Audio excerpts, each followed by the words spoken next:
off the glass. It was a layup, but it was a high layup, high off the glass, and it goes in. So, again, tough year from Matt McMahon. Didn't surprise me. Understanding, once Will Wade left, those guys were gone.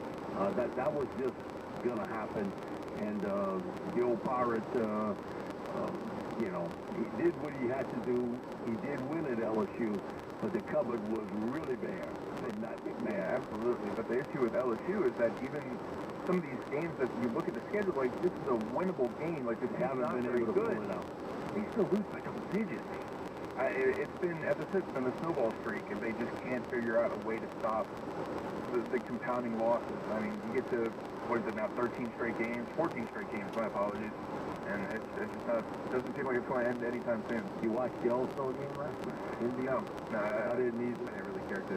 I saw the comments from Denver coach Mike Malone and Boston forward Jaylen Brown, where they were both saying this is just terrible. Basketball should be. So, I mean, I saw Giannis won. I saw Jason Tatum put up 30 shots and scored 50 points. But I watched the end of the golf tournament. And, did you watch any of the All-Star weekend? Not much. Not much of the contest or the three-point contest? No, I know Trey finished second. Yeah, Trey did well.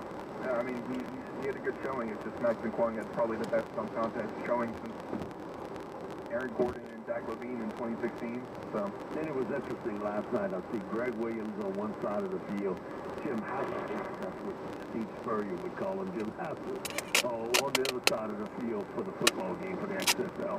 Yeah, no, I didn't get a chance to check out the XFL, but I heard that it was really exciting.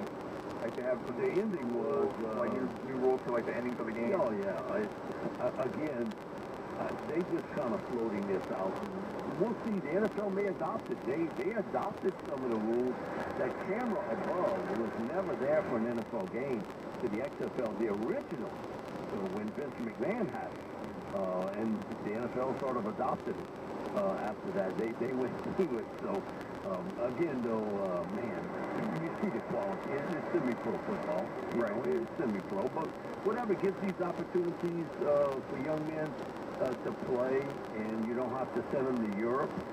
My neighbor for so many years, Joe Clark, he coached in NFL Europe, and he had always told me that Al Davis was a big proponent of, let's get these type games in the United States. Let's stop sending everybody to Europe. We can do this in the United States instead, and it never, they were trying to, I think, get Europeans to watch NFL football. Right. And so putting them, you know, if it was in Italy, if it was in London, wherever, Rhine Fire, Amsterdam, they were trying to get them more assimilated with NFL football.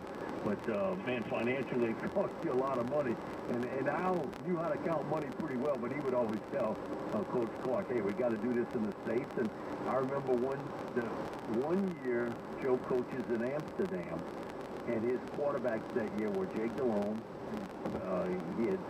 It was 1 year out from the Raging Cajuns. Kurt Warner, who had played some semi-pro football and arena football, right. He was there, and Mike McCoy, and Mike, Joe always said, there's always a trick when they give you the third quarterback. Something's wrong. But Mike was there actually to learn how to be a coach, and actually became the head coach of the Carolina Panthers at one time. Denver Broncos, he was there for a while. And so he had all three of them at one time.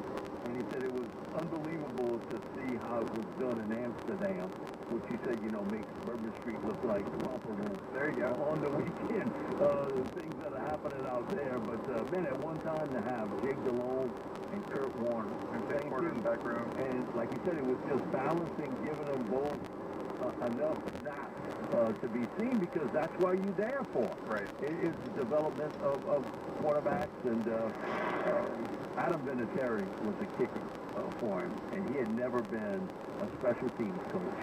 And he was coaching for Al Luganville. You see his son now on ESPN, but the dad. And he said, Joe, you didn't use special teams coach. What? Special teams coach? I never coached no special teams. I don't know what to tell a kicker. He says, I'll walk out there, and he said, I didn't know He thought his name was Alan. He didn't even know it was Adam. Dakota. He figured he could remember that because he was from South Dakota. Okay. So that was his deal. He kicked him, and he said, the first time I saw him kick, I was like, man, this dude can kick.